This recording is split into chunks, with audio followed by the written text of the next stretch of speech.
Somebody gonna laugh at this hat. Well, ladies and gentlemen, boys and girls, this is another episode of It Is What It Is. What it is, okay? But we got Mad Mike Sports over here to my right.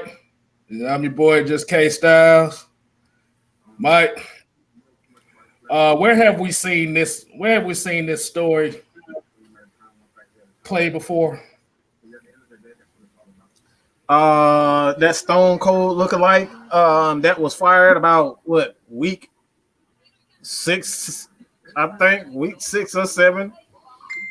We've seen that before, and it's the same repetitive. This is the reason why I was like I kept telling people don't believe anything that Raheem Morris is, and don't believe anything that Jeff Ulbrich is. All those dudes are nothing but fakes, and we saw it again today.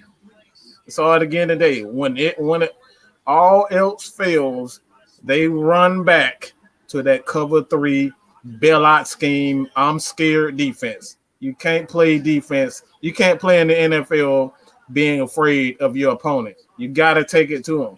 It's the same stuff over and over and over and over again. And I know a lot of these. I'm about to block Derek Brick, so nice knowing you, sucker. But you can't continue as a coach to never learn anything. It's the same stuff over and over again. You never learn anything, and you run back to what you're comfortable with. And like I said, from what I've seen, man, I don't know anybody who in their right mind. You know what I'm saying? If you're gonna come here, don't come here trolling. You know what I'm saying? You're just gonna get blocked. All right. So anybody that saw what Matt Ryan did today, man, like this man just showed once again that he's a Hall of Famer, and even Hall of Famers can't win games by themselves. Like this defense, literally, like how many times that we've seen this is like the 7th or 8th game this year where we went into the second half with leads, and these guys end up blowing the lead. 7 times this year that we've had the lead, and the defense have blown it this year. And Dan Quinn is gone. Everybody was saying that Raheem Morris was the savior. You know what I'm saying? All this, I want a black coach and all this nonsense, man. That shit don't matter, because when it comes down to it, when you're stupid, you're stupid. It don't matter if you're white, black, Asian. Motherfuckers are just dumb, all right? Raheem Morris is just an idiot, and you got a bigger idiot offensive coordinator. This dude literally called the whole game in run formations. I know you guys can go back to my film breakdowns, and I said this over and over again. We get in run formations just to turn around and use a play action, or run formation to run play action pass. Not a running formation to run the ball, but we run formations just to pass out of them. You still haven't learned it. And when you get in trouble, when he gets in trouble, he wants to start to run the ball. Why are you running the ball when you're in trouble? They done scored 21 unanswered points, and now you want to start running the ball. Like, what are we doing, bro?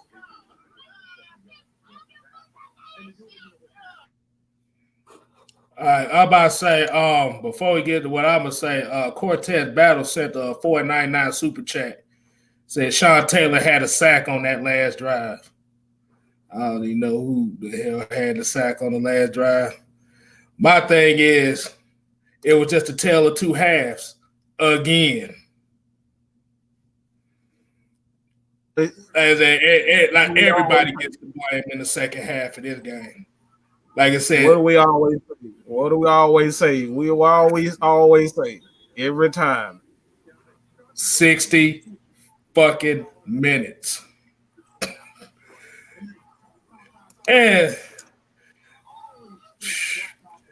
I like I said, I have to give my Falcons the powder toast today for that one. I have to. like like I said, it's a broken record, bro. It's like whatever works in the first half, the other team adjusts, and then we go to the soft shell mentality. Like I said, once again, you saw the Falcons culture on display. It's a we can start, but we don't finish. And like I said, coach seen it up close and personal over here. Like I said, it's just bad to see this team find another way to lose. What in the world, Bo? Yeah, what in the world, Bo? You seen it up live. You there? Hey man. So I was chilling. I don't know if everybody can see, but I'm chilling here in the suite for the game. We got the comfy chairs and everything. The only benefit in this particular situation, y'all, is that I enjoyed this loss in comfort, unfortunately. I apologize. But look, man. Hey, Bo. They need to do something. These coaches might well not even coach these last couple games, man. Because this right here don't make no sense. Say that again. Say that again. Say that one more time. Say that last thing. These coaches might well not even coach these last couple games. I don't know why in the world we call 2 timeouts whenever that early in the game. I mean, come on, man. What in the world? 31 points in the second half? Come on, y'all. What y'all doing? What 30 billing out. Billing out. That bill, they go right back. I've said this, like I said, I've said this over and over again. Every time they get a lead, every time they get comfortable, they go right back to that cover 3 soft zone. It never fails. I don't know, man. I don't know.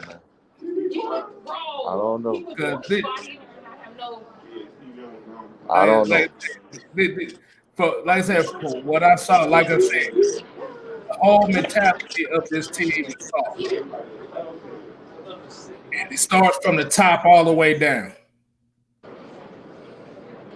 I'm sorry, what you say? Say that one more time, K-Style. I said it starts from the top, from the bottom. This franchise has a mentality problem as far as finishing, and we've been seeing it all year. And like I said, this was a culmination of it. I mean, because like I said, you come into a game with one game plan, which was basically run the ball, get some short throws, move the chains like that. Man. And it got you up 17-0.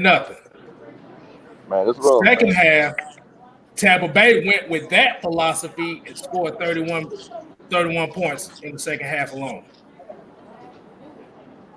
That man, they literally stole our exact game plan, used it against us, and this motherfucker had no clue how to stop it. I apologize for my language, but goddamn, like let's be honest. I don't know if anybody else saw this, but this dude was literally during the game on the sideline, looking at his play sheet, going like this. Man, that's no head coach. Yeah, let's go ahead, Root. Hey man, we no head coach doing it. Hold on, let me go and get this right quick. Nick Turner asked, should we gut the whole roster and re-sign pieces? No. Absolutely not. No, this team has great talent. But it's like I've said this over and over again, and I don't know if you guys follow me on Twitter, but this. I have a picture of Bill Belichick, and he says all the time, good coaching, good players cannot outshine bad coaching. Don't matter what happens. Bad coaching is bad coaching. Don't matter who it is. That shit was like I said, man. The dude was literally on the sideline in his head, in the playbook, shaking his head like he had no idea what to do. So what did he do? Went into that cover 3 shell. This is what really outraged me. This is what outraged me. This dude had a practice squad cornerback. Okay, I forget his name, but it's Hall. Oh, Tyler Hall. One-on-one with Antonio Brown. Yeah. Bro, he got one-on-one with Antonio Brown with no safety help. This is your head coach. One-on-one, a practice squad player on the great Antonio Brown. Bro, what are you thinking about? Well, I was about to say, where was Bleedy Ray Wilson? He wasn't on the inactive list. Bro, this dude got I don't even know the dude's name. He one-on-one on the outside against Antonio Brown. Antonio Brown is a Hall of Fame receiver, and you got a practice squad player one-on-one with a Hall of Famer with no safety help. Zero safety help. That's fireable offense right there. That right there, that's fireable offense. Period. Yeah, you can't even finish the season. You can't finish the season with that. Like I say, it's hard to say because damn, I don't know what to say. It's like, bruh.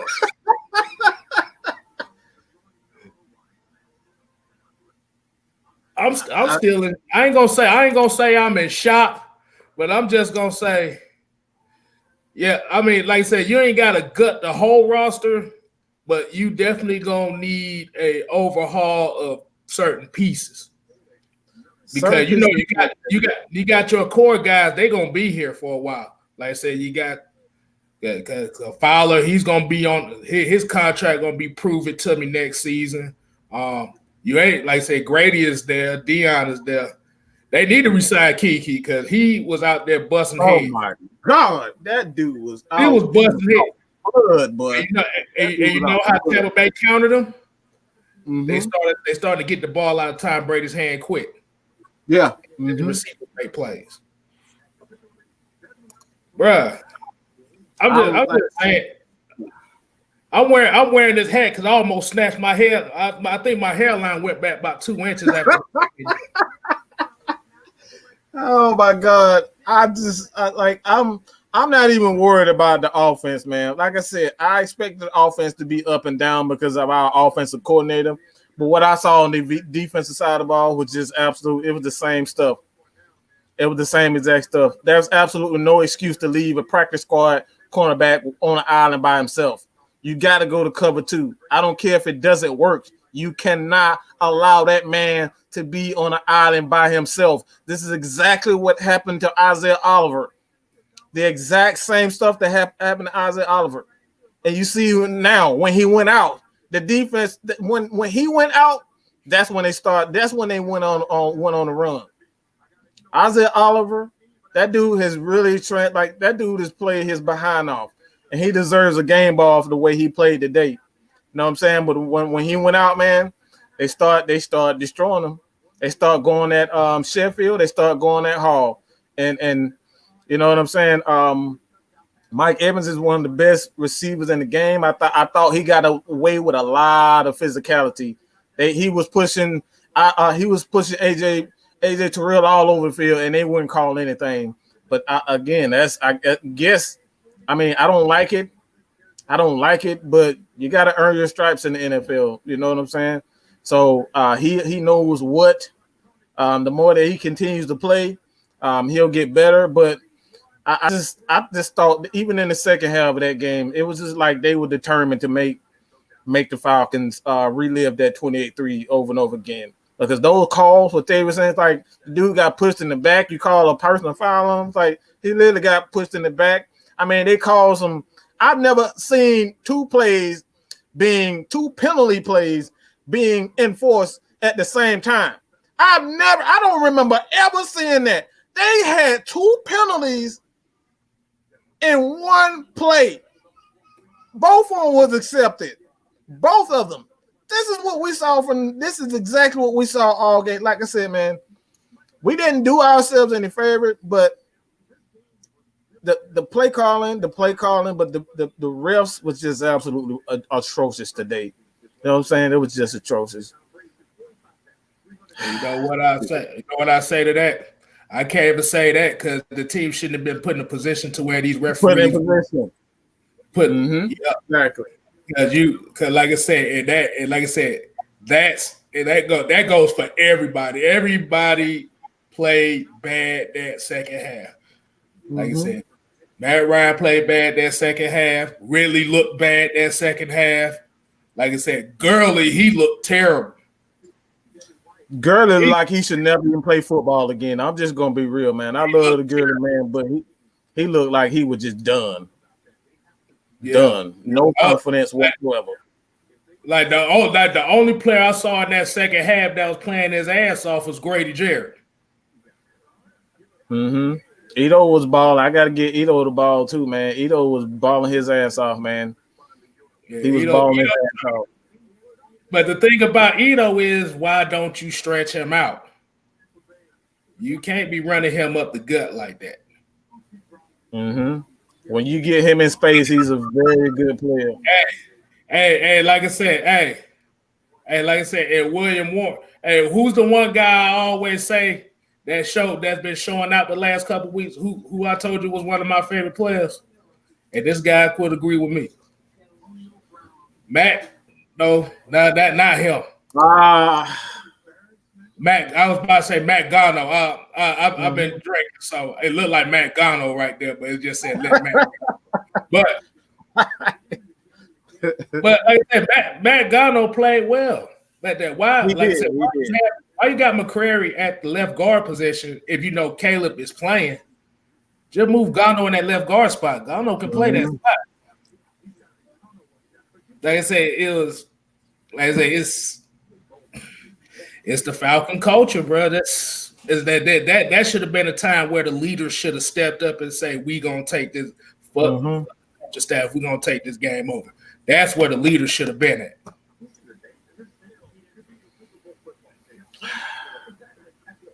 I'm very disappointed in just the coaching staff. More, it's like you gotta have. Like they don't do anything when things aren't going well. They don't call a timeout to rally the troops. At least do that. You know what I'm saying? If you don't know what's going on, if you got the players that were tired, that were sucking wind in the second half, not one timeout to kind of rally the troops to kind of get these guys. You didn't see any coach on the sideline, giving these guys an inspirational speech or anything like. He was just, like I said, it was literally during the game while I saw Raheem Morris on the sideline with his hand looking at the playlist, and he was just like, he literally said, if I can find that shot, I'm going to show you that shot. But the dude was literally in his playbook shaking his head. He had absolutely no clue what to do. It's absolutely like I've never seen bad coaching. But this is the worst coaching staff that we've had in a long time. This is the absolute worst coaching staff that we've had in a long time. And I got to give now I'm not saying that Mike Smith was great. Towards their end, they had absolute. It was exactly like this. They had no clue what to do. All they would do is just go and cover 3 shell. And that's what coaches do. When they have no clue what to do, they just go and cover 3 shell. That's what happened to the Falcons. That's what happened to Mike Smith in Tampa. He had no clue what to do, and he went in the cover 3 scheme. So it's like, why are you a head coach? Why are you calling out Matt Ryan? Why are you calling out all these players when you are like I said? I don't know, Jew, if you saw this, but like I said. This dude was literally on the sideline looking at his playlist like he had absolutely no clue what to do. He had no clue in what to do. Let everybody know what you feel, Ju. Hey, can y'all hear me first before I go into my little rant? Yeah. Having technical difficulties, but I was watching some of what y'all said, and I agree with you. If you're talking about on the defensive side of the ball and the offensive side of the ball, y'all know I said in our chat, like, bring pressure.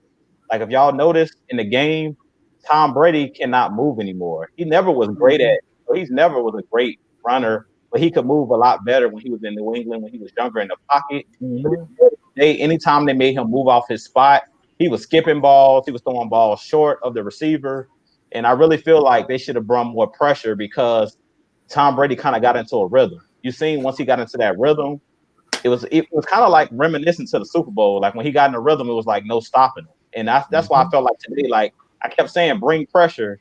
And it wasn't that I want to even for it to be obvious. I like the way that they run those zone blitzes in the first half, where they brought Deion Jones on one of those blitzes. Those zone blitzes, they were working. They were working. They brought, I think Sherrod Neesmith came off real clean one play and had a sack. And that's what I wanted to see later on in that game. I didn't want to see them drop back into that zone because I know Tom Brady, he'll pick that zone apart. You know, he knows where to go with the football. He's too accurate of a quarterback when you don't put pressure on him. So I already knew what was going to happen. Like when y'all putting in the, in our chat, here we go again. I pretty much knew what was about to happen because I seen that they were too scared to blitz. Like I once was told, scared money don't make money. Like you have to be creative. You have to be willing to take risks. It is risky because you could get burned. If you blitz, you can get burned if he makes the right read. But I'd rather you put him on his back and make him flinch. If you watch early in the game, we had Tom Brady flinching in the pocket. A lot of those times he didn't want to take that big hit. So he would pull the ball down. There was a couple times where he could have released it, but he was like, man, I don't want to get hit in my ribs. I don't want to get hit in the chest. So I'm going to just pull it down and take the sack. And that's what I wanted to see them do later on in that game. I didn't want to see us play all of that off covers. Like you heard on the telecast, they be coaching the Falcons from the booth. They said it. Yes, like, most of them screaming. Like, why are you 10 yards away from them? Like, you gave them, they were literally 10 yards off the ball. And I'm screaming to myself, what the hell? This is Tom Brady. You don't give Tom Brady an easy throw. Exactly. He gonna pull up and throw it. You talk about that defense when they was in the 3-down lineman and everybody was at the first down. I got a new nickname for that defense. That's gonna be the OnlyFans defense. Yeah, that's not trash. That boy was wide open, man. Spread it open. Spread eagle, bro. It got bust wide open. Wide open. Like like Tom Brady, dog. You can't do that with Tom Brady. And like Shell said here, the slogan for this season is "Here we go again." Here we go. Go again. Man. Hold on. I got look. I'm gonna have to put it up here because this do I still have it? Do I still have it? But basically, this is us. That sums up the whole season right there. You just shut up. All right, y'all shut the fuck up. Like I'm sorry, I gotta say this, but just shut the fuck up, okay? Anybody that say anything about Matt Ryan this game, y'all some dumb motherfuckers, okay? Y'all literally are dumb. I don't give a fuck if you unsubscribe, but you motherfuckers are stupid. If you think that had anything to do with Matt Ryan, this game had anything to do with Matt Ryan, we lost this game because of Matt Ryan, you really are just a dumbass hater, okay? Just stupid as hell.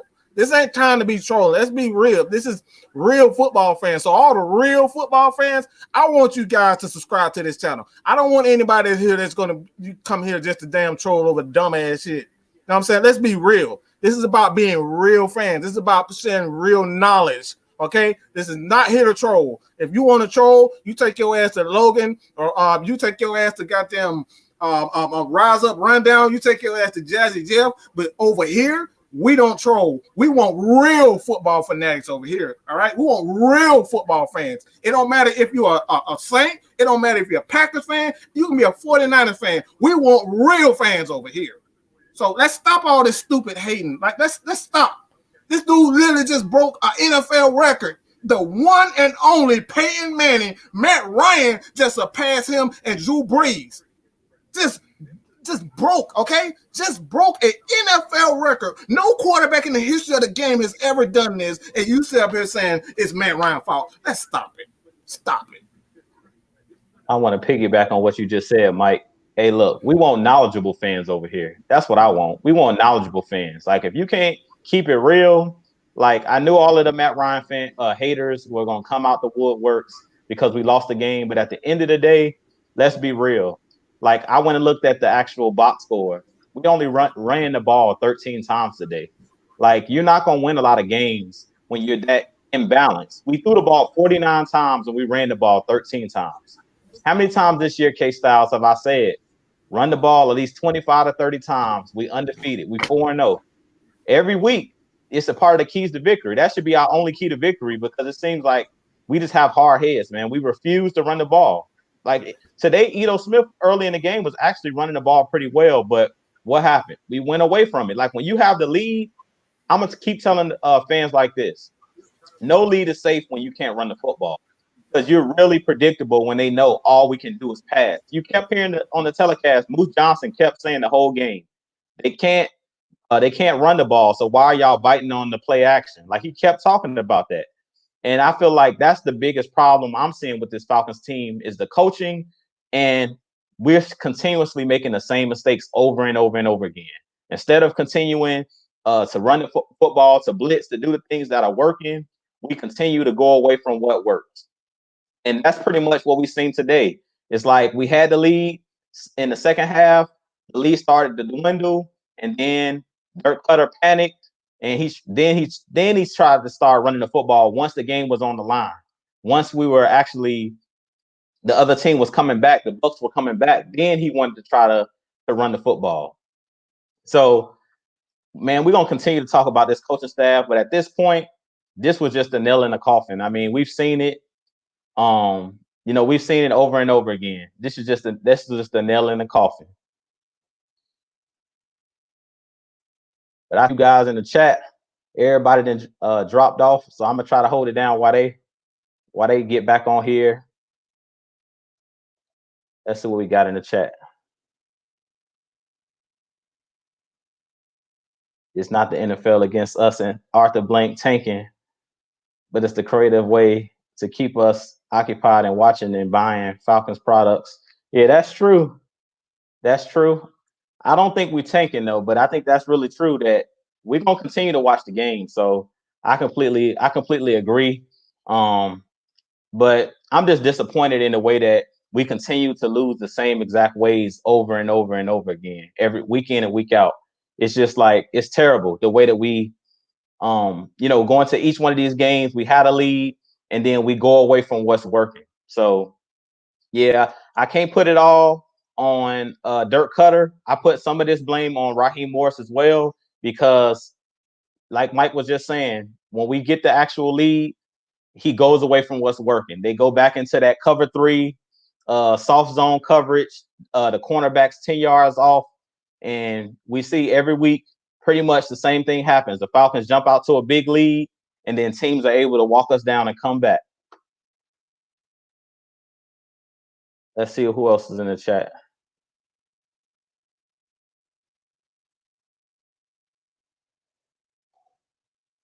What's this person saying right here? Mr. Hawkins, have you ever seen 2 penalties stacked on top of each other? I never have. I don't know. That was a weird situation. I mean, the refs in this game was terrible as well. Some of the calls that they made in this game, that one call I think you're talking about was on when the guy got blocked in the back, the kid Hall, number 44. Yeah, I've never seen that where they had him do the repunt, but the refs were bad in this game. Even at the end of the game, where they called the first down, where the ball was clearly still behind the chains, which it should have been 4th and short, like 4th and inches. But the refs, I mean, you got to take the ref element out the game, because every week or every game, I mean, even in the Detroit game early in the season with AJ Terrell getting that actual, I think it was like roughing the passer or something like that on Matthew Stafford when it was a clean hit or helmet to helmet. These refs are always going to make bad calls, but that they have it out for Atlanta Falcons for whatever reason. The Falcons, we always get the short end of the stick when it comes to, when it comes to the refs. It seems like we're always on the short end of the stick when it comes to that. So I try to take the ref element out of it. All right, man. What's going on? StreamYard won't let me be great right now. Hey, it ain't letting nobody be great, man. Everybody dropped off. I was like, well, I'm gonna have to man the ship. Hey, that's why they call you the calm before the storm for a reason. There you go.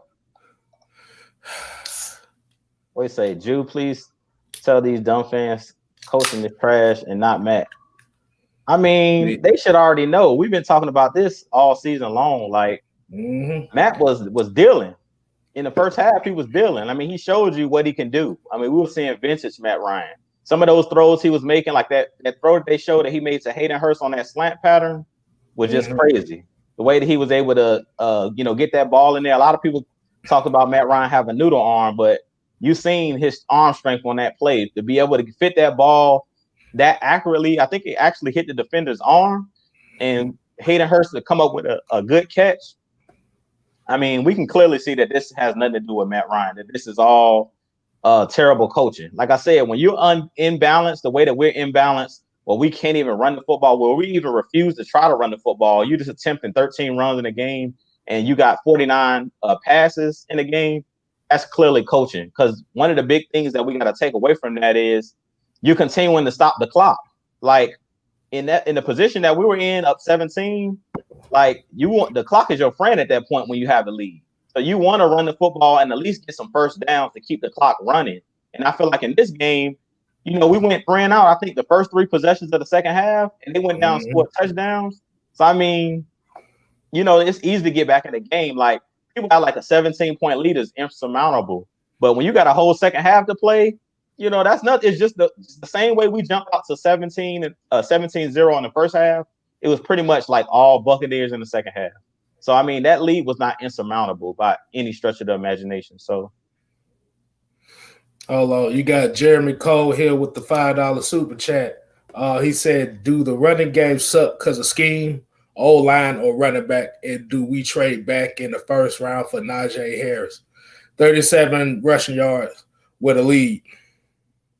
Yeah, man, we just talked about the scheme is terrible. Like all we're seeing is draw plays. You talked about it, K-Styles. Like we act like we only have one play in the playbook that's a run play, and that's either shotgun, draw play, or I formation, HB blast or HB draw out of the I formation. ISO. ISO. That's it, man. Yeah, man, we run the same exact run plays. Like it seems like we never run outside. When we actually run outside, you seen Ito Smith actually get a decent gain. I think he got like a 5 or 6 yard gain when they actually did. I think it was like some type of. It wasn't even a toss. It was like a one outside run that they did over the right hand side, and he actually got some yards because he had a lead block. It was like in an I formation, but for whatever reason, Dirk Cutter doesn't like to run on the edge. He likes to just run up the gut every time. I don't know, what's up with that. But Najee Harris, I mean, I think he's gonna go super high in the first round. So I'm a Travis Etienne guy because I like his explosiveness, and I think he's a guy that not only can run the ball, but you can use him catching the ball.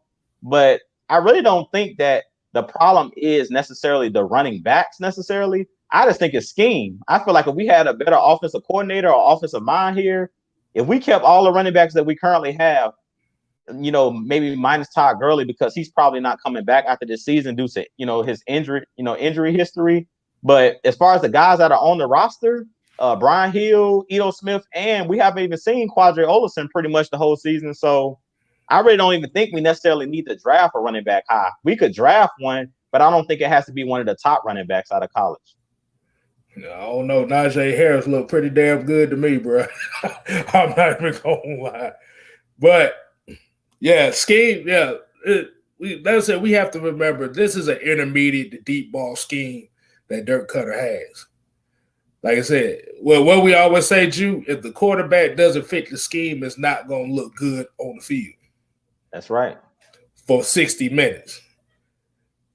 And I hear a couple people pretty much talking about Matt Ryan's not worth being a $30 million a year quarterback.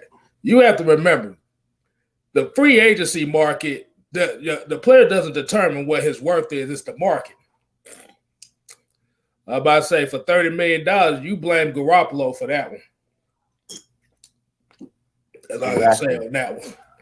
Well, I don't think people realize that Matt Ryan, his actual deal that he signed with the Falcons, is really like I don't even think he's probably what, the 7th or 8th highest paid quarterback. Like, I think he's not, because all of these new guys that just got signed, like Deshaun Watson, Pat Mahomes, he's not even the highest paid quarterback. Like, they act like his contract is like one of the biggest contracts, but it really isn't.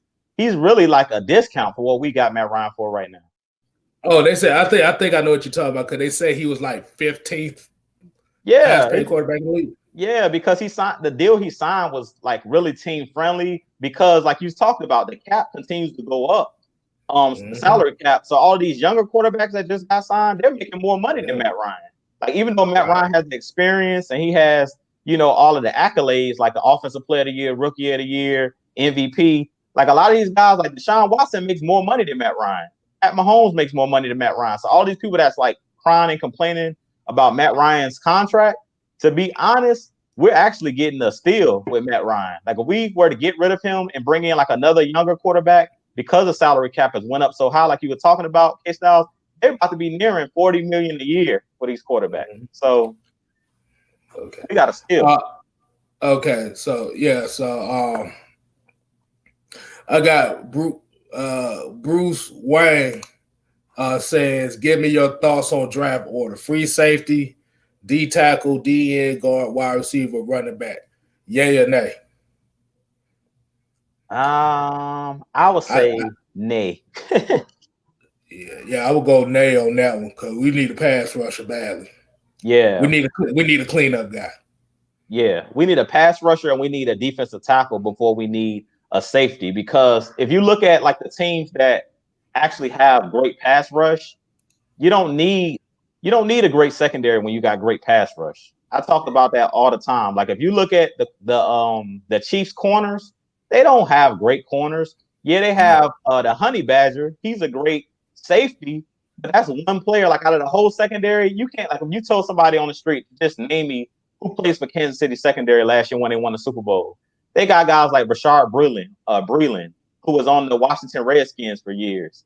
They got guys that you've never really heard of. Go ahead, K-Styles. You have to correct that. It's the Washington football team. Okay, yeah, the football team. You got it. The Washington football team. Yeah, but when Rashard Breeland was playing for them, they was a Redskins. Yeah, you're right. The Washington football team. But they don't have a great secondary. You always, if you talk to any great football coach, GM, you build from the inside out, point blank in the period. You start with your center, your guard, and you work your way out to the outside. The way that we kind of built this team, we started with our, the wide receivers. We have all, and we didn't work from the inside out. And then what Thomas Dimitroff tried to do is he tried to backpedal. And that's why I talked about it previously. Like, we had to take Caleb McGarry and we had to take Chris Lindstrom, because the 2 years before they were here, you guys know Matt Ryan was one of the most sacked quarterbacks in the league.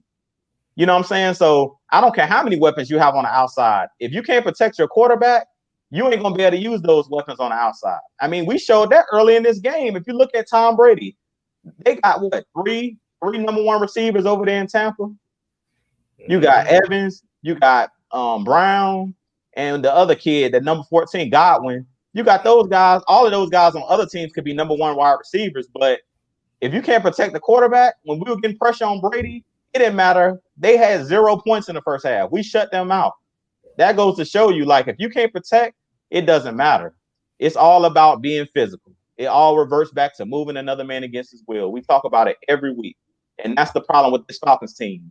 We don't run the football, because I hate to say we can't run the football, because when I say that, it makes it seem like we can't do it. No, we're refusing to run the football. It ain't that we can't do it. We're making a choice that we're not going to run the football. When you run the ball 13 times, that's a choice. That's a choice. That's not saying that they locking us down and they shutting us down. That's the choice that Dirk Cutter's making, that I'm not going to run the ball. I'm going to sling it across all over the yard. And we've seen it don't work. You run a tight end screen instead of running the ball. What are we doing? they tried to run the pretty. They tried to run the pretty plays. What are we doing? Just take a half a second to think about it. You got Quadri Olison, you have Edo Smith, you have Todd Gurley, you have an offensive line. These guys are very skilled offensive linemen, okay? They are very skilled. Don't let anybody tell you that the Falcons don't have a skilled offensive line. It's absolute hogwash. Why? Because the Falcons had under Mike Smith, all right, under Mike Smith, that offensive line, we had one, Harvey Dahl, a guy that wasn't undrafted. We had two, Todd McClure. Todd McClure is a late round pick for himself. These guys had a veteran. They had even what's the other name? Todd something. I always forget his name, but Falcons had a right tackle that wasn't drafted, a left tackle, the right guard, the left guard. Like everybody on that offensive line was late pick or weren't even drafted. So you don't necessarily have to have skilled offensive linemen. What you need is that mentality and the skill and the scheme and the willingness to commit to the run. The Falcons don't want to commit to the run. These offensive linemen know going into the game that they know they're going to be going backwards. They know they're not going to be run. So you come out. I said in the very beginning when we started this game, when we were in the lead, I said I did not. I tagged all you guys. We had the conversation in the chat. I said I do not like the pace of this game. We are absolutely refusing to pass. We're refusing to run the ball. This is going to eat our ass up in the second half. We got the lead. We're up 7-0. And three possessions in a row, we started out all three of those possessions passing the ball with the lead. That's your chance to commit to the run and start experimenting with the run. He didn't do that. It's almost an arrogance. We're going to pass the ball and we're going to get to you. And guess what? I say it all the time. When you go in a game with that arrogance against any NFL team, they are going to adjust and they're going to make plays. That's what's wrong with the Falcons. They are so egotistical and they are so arrogant. They think they're just going to sit there and pass the ball on anybody and everybody. You can't have that. You got to respect your opponents. The Falcons don't respect their opponents. All they want to sit back and sit. Like I said, all they want to do is sit back and throw the ball. And anytime you have that mindset, I'm a passing team, this is what we do, you're already disrespecting your opponent. You got to. The NFL has changed. You must have creativity. This is why I love Buffalo right now. Buffalo, you have no clue from game to game what these dudes are going to do on offensive side of the ball. They never come out with the same stuff. They're always going to have a wrinkle or two in their offense. It's all about creativity. When the Falcons got more creative on the defense side of the ball, they start using the zone blitzes. They start using Deion Jones. They start using Foye Oluokun. They start using Isaiah Oliver in the slot as a safety. They start bringing in Sherrod Niesman, and they took out Ricardo Allen. And you see what Keanu O'Neal. It allowed Keanu O'Neal to be who he is, physical and like a hard-nosed hammer guy. That's how you do it. It's all about creativity in this NFL. You cannot continue to do the same stuff on any team. The worst team in the NFL can destroy you with that arrogance. And that's what's wrong with the Falcons. They are arrogant, and until they realize they have to respect their opponent, we're going to continue to get embarrassed. So basically what you're saying is it's the culture.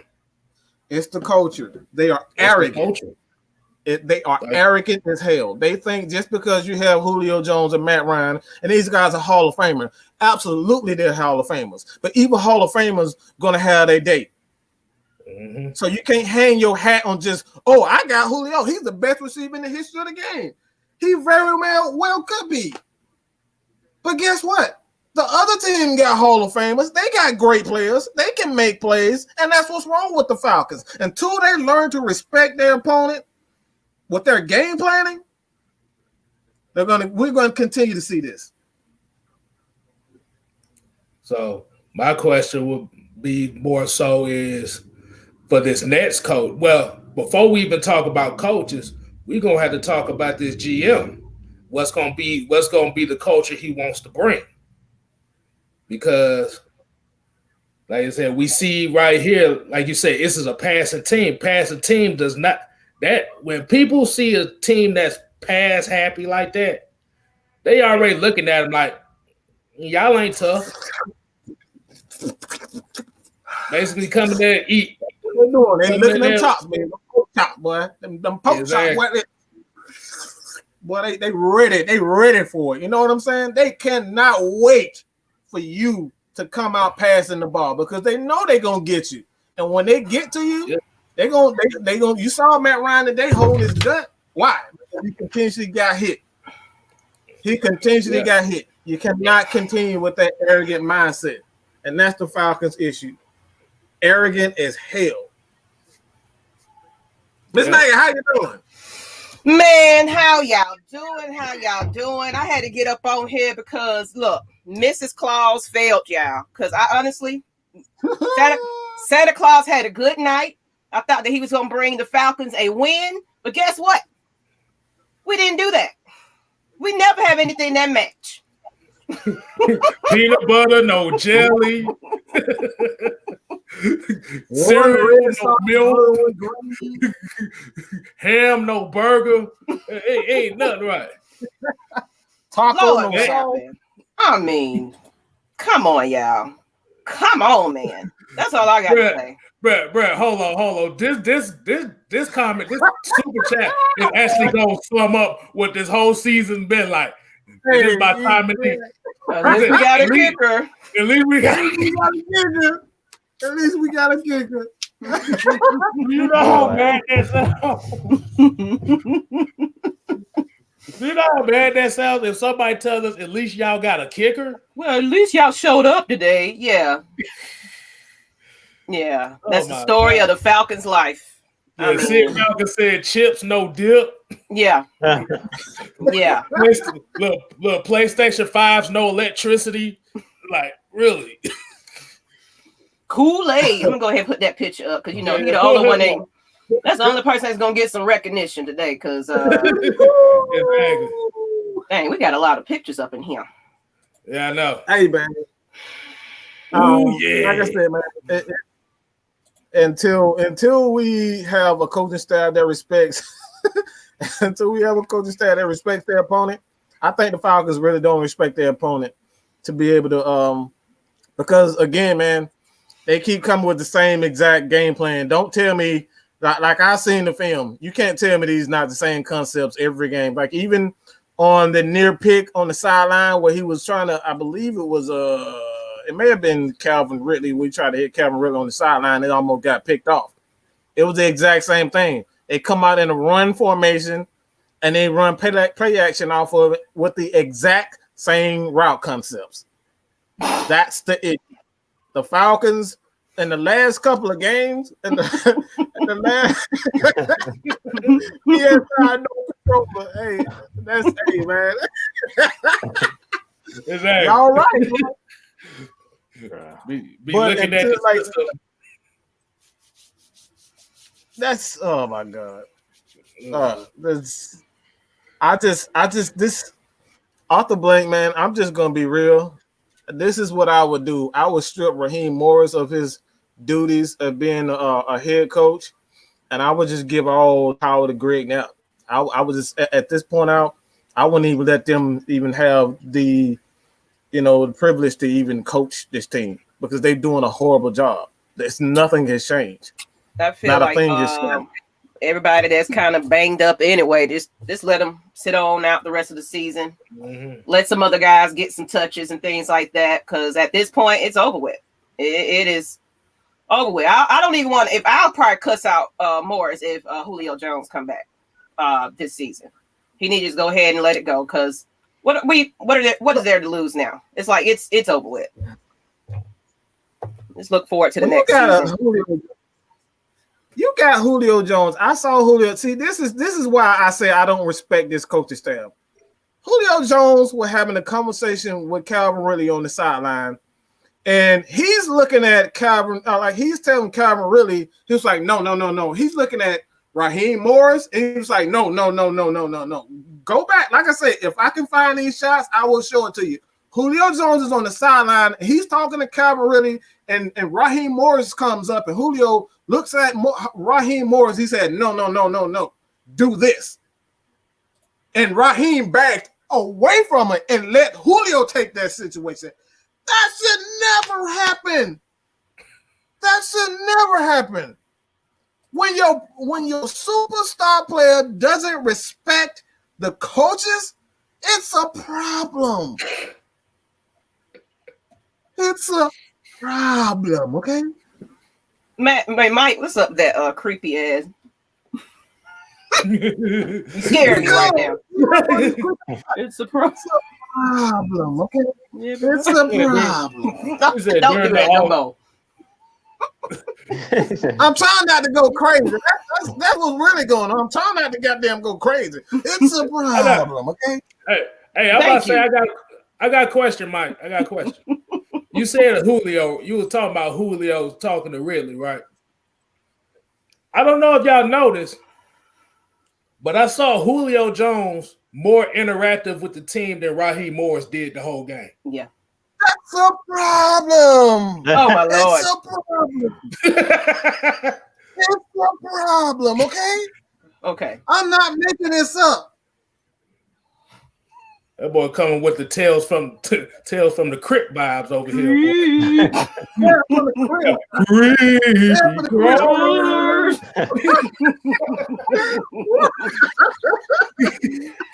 Hey, man, we got to have fun, man, because these dudes about to drive. The coach said about to drive me crazy, man. So let's Lord Jesus. So I got a question for the people in here. So what should be? He said, "Let's drop the Rise Up slogan and create a new one." So what would be y'all slogan for this team for the rest of the season? Just fucking win. That's the slogan. I just want to hear the funniest one like that. But you said just fucking win. Yeah. The slogan should be finished. Just run the goddamn ball. How about that? Run the damn ball. Run the damn ball. There you go. When all else fails, run the damn ball. Run the ball. We still talking about this, what?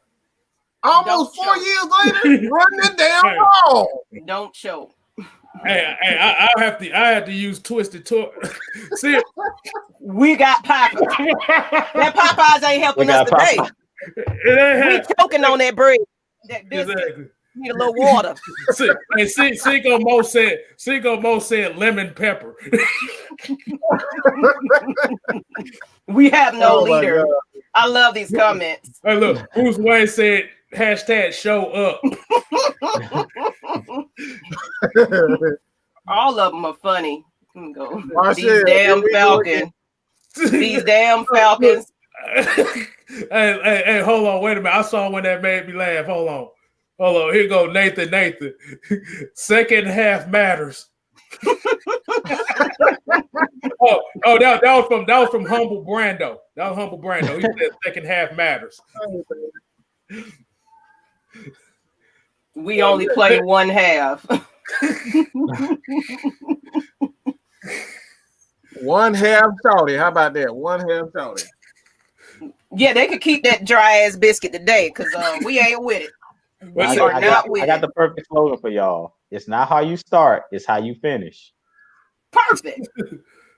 It's 60 minutes in a game. 60. We always start out good, but we can't finish good. Hey, somebody just put what you call in timeout. Like I said, we ain't up with that dumbass shit today. Ain't no dumbass shit today. Ain't got time for that stupid shit. Keep saying the same dumb trolling shit over and over again. Like I said, we want educated. No, I got it. Okay. Hey, I'm about to say I have to use Twisted Torches hashtag on this one.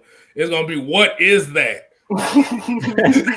That's the best way to put the team. What is that? Tighten up. GGG, Triple G, thank you for staying on top of it. I appreciate it. We don't want that. Like, if you're gonna come here to say the same stupid stuff over and over again, you don't really need to be here. At least add something to the conversation, bro. This kind of go in the lines of what I was saying, that we are first half champs. We definitely are. So basically, you said we a 30-minute team. Mm-hmm. They come out like, oh shit, we still got game to play. Is that? Hold on. They put their lunch pails back in the closet. Like, wait a minute. Break. Hey, look, Tyrone Juice said, at least we have Trey Young and John Collins. All right, yeah. That's right. We won. At least the Hawks know how to win. Hold on. I just saw Quinn Willis say one. Atlanta Falcons, home of the halfway house.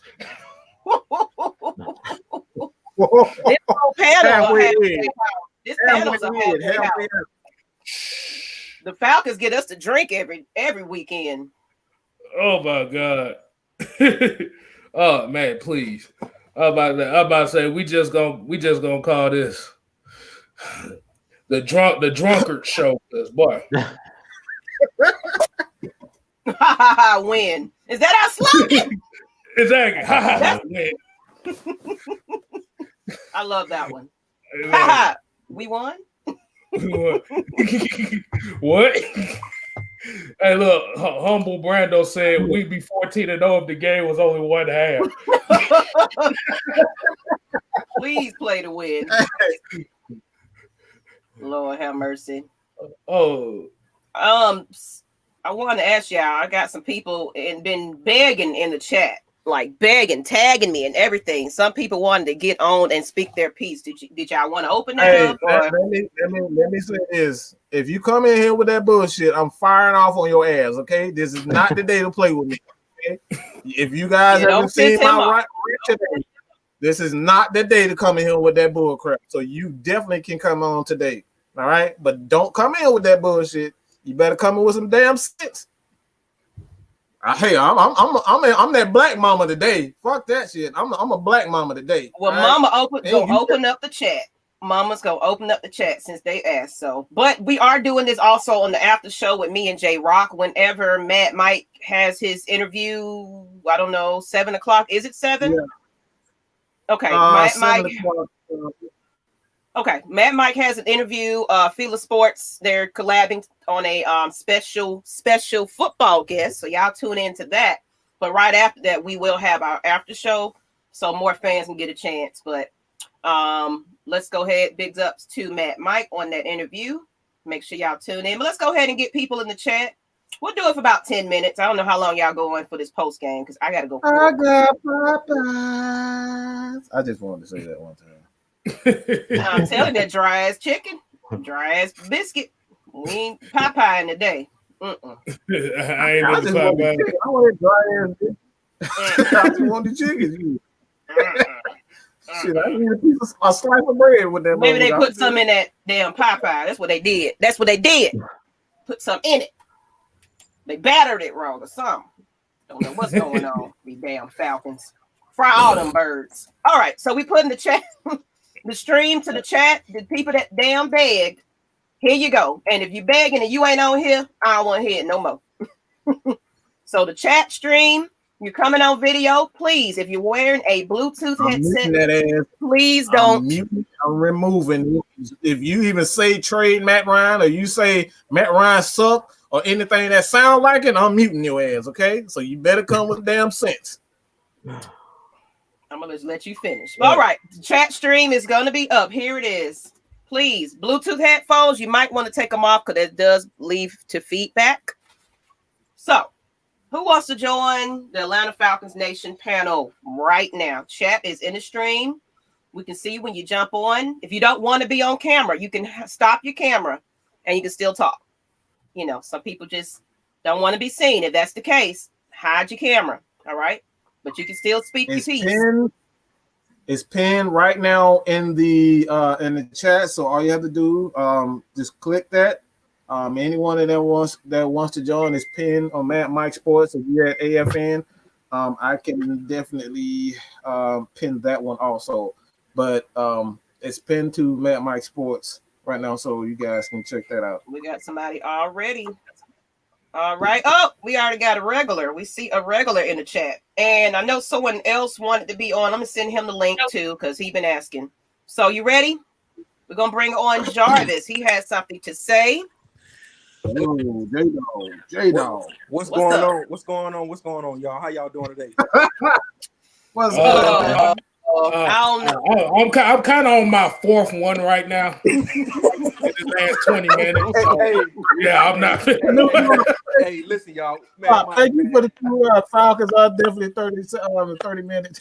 Hey, listen, y'all. So, man, I'm about to pull out my ball to ENJ and go to work, man. I ain't playing with y'all. Listen, man. Like Mike said earlier, we can't blame this on Matt Ryan. Matt Ryan threw 3 touchdowns, over 300 plus yards. He had the game wrapped up. The defense looked horrible.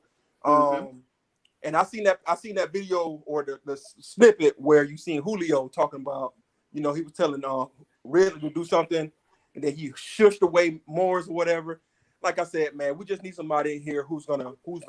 We need a diehard or one of them hard-nosed coaches that's gonna take control and not sit back. Listen, I'm gonna tell y'all something. If it was me and I was a coach, I'd be looking back up at that top up there where Dirk Cutter sitting there, and I'd be like, "Hey, come on, let me talk to you right quick. Come on down here. Come on, we need to have a conversation. We need to have a conversation." So, man, it's just one of those things, man. We need to really get it together. But that's all I have, y'all. Hey, appreciate you coming on again. I love to see our regulars come on in here. Speak your piece. Speak your piece. Absolutely, man. We appreciate it. But y'all take care of yourself. And Merry Christmas, Happy New Year's. Mike, Same don't to get you. too drunk. K-Styles, leave the ball alone. Yeah, because Mike creeping me out with these little eyes and looks. Yeah. Hey, man, I'm mad as hell. I'm not gonna lie. I'm gonna do some more creepy ass shit. I do some weird ass shit when I'm pissed off. I'm high I know, myself. but don't get us kicked offline with that shit. My wife is over there laughing. I bet she is laughing. Shout out to the women. Shout out to the wife. I'm trying not to go crazy, man. Yeah, shout out. I'm trying not to go crazy. But I ain't gonna hold it down. I know everybody else want to get on, so y'all take care, man. Happy New Year and Merry Christmas. Same to you. Hey, Merry Christmas, man. Hey. All right. So we got another person on. BCJR. How you doing? You got to turn your sound down though. Hey, how y'all doing? Hey, how you doing? All right, pretty good. Just want to give y'all a shout out. Keep doing what y'all doing. I love the podcast. Been watching y'all since day one, so y'all keep it up. Appreciate it. Yes, sir. Yes. But yeah, man. I've been a Falcon fan for a minute. This game, of course, it resembles the whole past couple of years since the Super Bowl. I feel like we need a coach, like Mike was saying. I feel like the coach ain't holding the players accountable. That's why we're not seeing this team finishing the way that they should be. We got too much damn talent on this team to be losing. And I know y'all feel the same way. So I just feel like we need a hard-nosed coach that's going to come in here, change the culture, and we need to just start winning, man, because we too talented to be losing like this. And so it's just frustrating as a Falcon fan to keep seeing this team doing this each and every year. So that's just my input. So what y'all think? We all feel your pain. We all are here. I mean, the team that we saw first half is the team we've been wanting to see all season. Yes. Right on. Not that we don't have the talent. We definitely got it.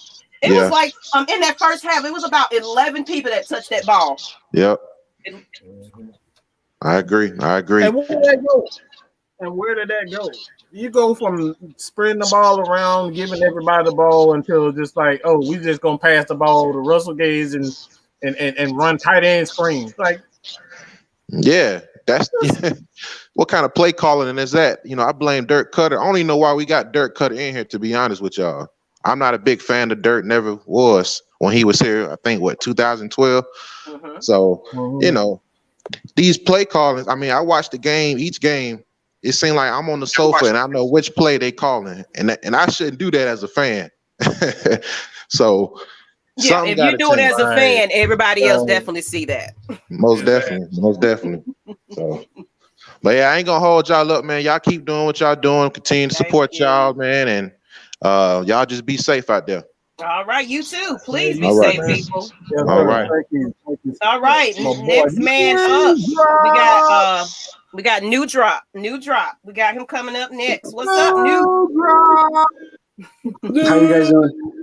How you What doing? up, man? Not too bad. Not too bad. I'll stay positive, but I'm gonna say straight up, this whole thing is. Say what you gotta say. Say what you gotta say, man. That's all. Go ahead, do your thing. If you want to say something, Ryan, go ahead. Say what you gotta say. I will never say that about Matt Ryan. I bleed for Matt Ryan on Bleacher Report. Everything I can, I always do, because it's a bunch of bullshit. I think our culture has been messed up since Mike Smith, personally, but right now it's definitely tainted. I just see it sometimes. Sometimes I'm watching these games and I see Matt just trying. Like you said last game, Matt Mike. Just going for the points because he's just doing what he can at this point. Because I don't believe there's belief in that locker room any longer, and I think they're all just waiting. They're playing with pride. I want Kiki to come back. I really like Hayden Hurst. I think we should explore some way to bring him back too. But we need an injection culture, and I'm hyped to see what we can do. Hopefully the GM is gonna be following that mindset as well, because I want people to be scared of this team. I'm tired of seeing Cam Jordan talk shit. I'm tired of seeing Taysom Hill fucking flex and all that crap. Like, I'm tired of seeing other teams' benches hyped up. I don't like seeing that in the nuts or something. God damn, like they flexing on you, man. I kick him in the balls or something. Exactly. My man. There needs to be fire. We're called Hot Atlanta, right? There needs to be fire on that sideline all day, and that's just how I feel. Yeah, definitely. But I appreciate all you guys' work. You do a great job. Thank you. I'm always going to keep listening. Have a good holiday. You too, as well. You too, man. All right, next man up, Nicholas Nick Turner. We know who you are, sir. How you doing? I'm good. How y'all doing?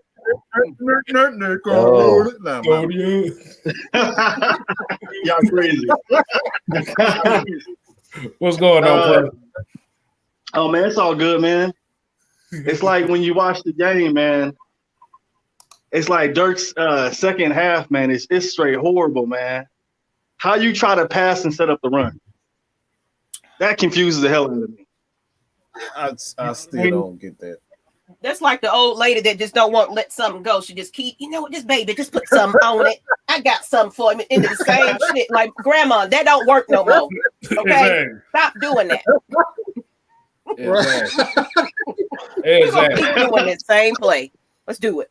Yo, like, I got a 10-year-old son, man. He had a birthday party yesterday, and he came up to me talking about. Oh, yeah. He was like, "What you think about the game tomorrow, Dad?" And I was like, "Man, the Falcons gonna win." And then they came in after like the second half, after the second quarter. I'm like, "Man, 24-7." And he's a Seahawk fan. Like I said, we in Tacoma, so he's a Seahawk fan. And I think when Tampa Bay got that 31, he came back to the room and looked at me all crazy. He was like, "So what's going on? What's up with your boy?" That's sad to tell I'm like, man,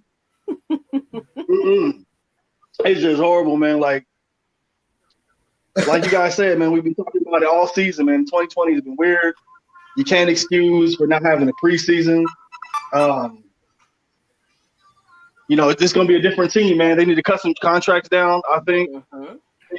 And that GM and head coach, man, they better come with, like, when they interview, they better come with a bomb-ass 5-point game plan, because if I'm Arthur Blank, I'm not hearing nothing less but success. Whatever history you got, whatever background you got, you better come in that interview talking about, I don't know, you know what I'm saying, playoffs every year or something. They got to do something.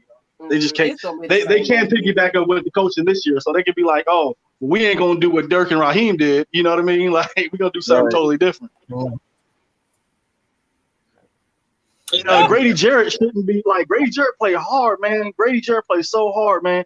Taking on blocks, double, triple teams, and coming down the field, still trying to punch the ball out. You know what I mean? Like, that's a leader. That really is. That's a leader, man. We just need more of them. They really take the reins. It's just so confusing. Right. It's so confusing. Like Hayden Hurst get one catch last game. He gets one catch the game before that, 9 and 7 yards respectively. Then he gets a couple catches today, 25 yards and a touchdown. Then you want to finally run the ball at like third or fourth quarter when you should have been doing that all game. You can't give Matt Ryan 30 throws and try to run the ball 14, 15 times. You got 4 capable running backs and fullback. And I play fullback. So 3rd and 2, the fullback coming up to the OC and is like, bro, put me in. I can get these 2 yards. You know what I mean? Hey, and I want to and then he's gonna try to turn Keith Smith into a tight end. Yeah. I see another person in the chat. XEs. What is it? XEs, are you there? Cheese. Cheese. I'm gonna put you on with Nick Turner, okay? I didn't want you to hold on too long, so we're gonna add Cheese. I guess that's what your name is. Yeah. How you doing? What's going on, y'all? What's going on, man? How you doing? What's going on, man? Yeah, but it's just all bad right now, y'all. It's all bad. Oh man. At this point, I think it's you got to really think about the vibes in the locker room right now, like how the players looking at each other right now. You know what I'm saying? That's a great point. How can you look to the brother to the right and left for you, and trust him to go to war every Sunday, and y'all keep doing the same thing on Sunday every time? You know what I'm saying? It's a problem in the locker room at this point. It's not just the coaching. The coaching is the main part, but the players, a lot of the onus is on the players also. I think they lost their confidence in this team, to be honest. I said, they come here to suit up to get a paycheck at this point. Right. You dig what I'm saying? So it's the problem is deep seated right now. Mm-hmm. I don't know where to start. The new GM and coach is gonna have a great job on their hand. But they gotta rebuild the culture. I don't know where it starts, but it gotta start with the roster. I know it gotta start with the roster. Falcons players right now. Smoke it. I'm sorry. And it's like it's sorry to say this, but we gotta like really start thinking like anybody from that 2016 team, like it's gonna be time to deplete anybody from that roster, like because right now the way they losing games is just like we never seen before. Like like you know what I'm saying? We almost making history on the bad side of history every game. Like we letting teams come back on us every game. It's ridiculous. Like hey, after ATM, that's all we're gonna add on the chat. But y'all can stay on if you want to. But anybody else, that's gonna be it on who we having add on. And I appreciate y'all. But we are having our after show probably about 9ish. I'll announce it and y'all can come on and it just on that show with me and J Rock. So all right, y'all can hang on. ATM, what you wanted to say? What's going on, everybody? What's going on? What's going on? What's up, man? What's good? Hey, Cheese, mute yourself until you. Oh, there you go. You got it. Okay. I have a specific question for Jew, Mike, and K Styles. Now, remember last year when it was Ulbrich calling the plays on 1st and 2nd down, and Raheem was calling it on 3rd. And whenever we went on that win streak, Dan Quinn decided to revert back to cover 3. Yeah. Mike, you said we needed to fire Jeff Ulbrich, but are you sure it isn't Raheem overriding his play call and switching to the cover 3? Yes, anybody that has anything to do with the reason why I say that is the case, it's because Jeff Ulbrich is still a part of that mentality. It's like he's a part of that coaching staff. So anybody that there's any remnants, like you can't defeat cancer by getting some of it. You got to get all of it. You got to get down and destroy every little crevice. You got to really get deep down into that cancer to destroy that cancer. You can't just leave a piece that may be okay. You got to destroy all that shit. So for me, man, if you want a culture, if you want to win in culture, and like I said, I've said this over and over again, I don't give a damn how many people like them or dislike them. They need a Rex Ryan. Rex Ryan don't give a shit about anybody's feelings. He's going to instill a culture of fear. That's what we need, a culture of fear. When people come to play a Rex Ryan defense, they know you're going to get your ass. You know you're going to get hit. You know it. It ain't no ifs, ands, or buts about it. Yeah. You know you're going to be in for a fight, and you know you're going to get hit. So that's exactly what they need. Last year, I'm going to say this. I mean, it's going to be real short, but I'm going to say this. When I saw Devontae Freeman get hemmed up, like he got hemmed up by Thaniels, all right? Got hemmed up by Thaniels. Not one Falcon, not Matt Ryan, not Julio, nobody came to his defense. Not one. That's a fucking problem. It's a fucking problem. Lord, okay? Nick, I know you quiet. You had anything else to add? Yeah, I was looking at Todd in his pass blocking, man, as a running back. When you play, or my running back coach and OC always told me, before you go to the outside, you look in at the linebackers first. And if nobody's blitzing, then you check the DN and you can chip them and then swing around. So I don't know. That was very confusing. That's all his fault. That was all Todd Gurley. No excuses. That's all his fault. Exactly. He tried to. And I was wondering if, sorry about that. No, you good. Go ahead. I was wondering that when the GM and head coach and owner does the contracts, when they look at the contracts, it seems like, at least in free agency, we go off potential, not production. Because like that James Carpenter contract confuses the hell out of me. You know, and that Jake Matthews contract confused the hell out of me too. I mean, he's great. You know what I'm saying? He's good. But that $76 million, the $14 million a year, man, that's a lot for the cap. Yeah. But you also got to remember, in free agency, you're not paying for the player. You're playing for the market. Market, right. Right. Yeah. Market. That's right. Because the reason why Matthews got that contract, because remember, Taylor Lewan got paid before he did. Right. So it set that market up. And that goes with, and then, like I said, that goes with the quarterback as well. That goes with every position. Like I said, so we can look at free agency, but I forgot who said it. They said in free agency, you're always going to overpay for everybody. Right, That's basically how it's going to be. But yeah, I agree. I would agree with you about Todd Gurley. That was no excuse right there. Protection should have been the first thing on your mind, then flaring out. What you want to add, Ju? It looks like you got some on your mind. Well, I agree with what they're saying with the Todd Gurley situation. With Todd, though, I really don't know what's going on with his situation. Like, why is he only seeing so many snaps? I don't know if it's based off of his injury, because when I see Todd Gurley out on the field, to me, on that play, he kind of like, if you guys remember that last game, when I think they did a bootleg and he ran the wrong way on the route with Todd Gurley, I think it was last week when we played the Chargers.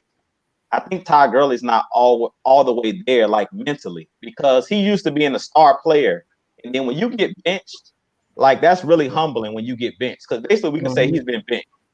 At least that's how I'm taking it, because he's only seeing a few snaps. So when he gets thrown out there, like they're throwing him out there like in the fourth quarter when it's crunch time, and it's almost like throwing, like think about throwing in like a specialist, like a 3-point shooter, like a Steve Kerr or somebody like that, where they come off the bench and you're down by 3, you need them to make a shot. I feel like they're using Todd Gurley in that same way, where I feel like Todd Gurley is a player that needs touches to, as we talk about, get his rhythm. Like you can't just throw him out there. He hasn't played pretty much the whole game, and now you just throw him out there for this particular play. It seems like that's kind of throwing him off, because I know last game he ran the wrong way on a bootleg on like a clutch. I think it was like 3rd or 4th down, and in this game he missed a block. So I'm seeing a lot of uncharacteristic things out of Todd Gurley. So at this point, it's kind of looking like Todd Gurley mentally has checked out. How y'all were talking about the one who came on here, I forget the guy's name that came on here, one of the fans. He basically was just stating like, I think it was Cheese that came on here. He was basically saying like, these guys in the locker room are looking at each other too, like, man, mainly probably the coaching staff, because Todd Gurley, he just don't look like himself. We all know the Todd Gurley that he's a dominant player, but when I see him out there on the field, he looks like a shell of himself. And I don't think that that's all based off his injury. A lot of it looks like it's mental too. Because when you miss a block or you miss an assignment, that's mental. When Russell Gage and these guys in the fourth quarter are dropping passes, like we've seen Russell Gage drop a pass, we've seen Calvin Ridley drop a clutch pass, that's all mental. Anybody that's played football knows that's mental. When you don't look a ball in and you're looking down the field and stuff like that, that's concentration and that's mental, you're mental. So I'm thinking like with this team, with Todd Gurley and what you guys are saying, I agree. I feel like Todd Gurley is not happy with his role here in Atlanta. And I don't blame him because he's not being used in the way that he should be being used. So we're making him look a lot worse than he should be really looking, because you got to think about it. Now when he goes back on the market, because he's a free agent after this year, like who really is going to pick Todd Gurley up? Because nobody really knows what he has left in the tank based off of this season kind of been a down year. Like the second half of the season, he's really struggled. But I don't know if this is injury. I don't know if this is just the team. Them benching him. So I wish they would just come out, and this all goes back to accountability and what we've been saying. Like, I would like the head coach, Raheem Morris, to come out and say what's going on with Todd Gurley. Is it his injuries? Is it he's being benched? Because right now, I don't know if you guys know. I don't know if Mike knows. Maybe he can answer this. But I don't really know what's going on with Todd Gurley. I know he has rest days during the week due to his injuries and stuff like that. But I don't like the way he's being used in these games. Like, he starts off in the first quarter, like the first series. Then he's like not playing the second and third quarter. Then he's being brought in the fourth quarter. I don't get what we're trying to do, and why we're using them in the way that we. I don't get what we're trying to do. Well, I think it's simple. And I've stated this all season. Why the hell we got 4 running backs and we don't use them? This goes back to the offensive coordinator. So anytime you see Todd Gurley still have, this is like, Todd Gurley is not a stupid running back. Ito Smith is not a stupid running back. These guys have played football all their career. They know protection schemes and all that type of stuff. So he's not an ignorant guy. So to see him still struggling, we're at week 14, 15, 14, and you see these guys still making those same mental mistakes late in the game, that right there tells me that they're not putting these guys in a position where they are comfortable. That's the reason why I stated all the time that, like, even when I saw, now if you guys go back and you see me go in on Devondre Campbell, and I'm like, Devondre Campbell sucks, he suck. But then you see another video where I say, why are we continuously using him in coverage?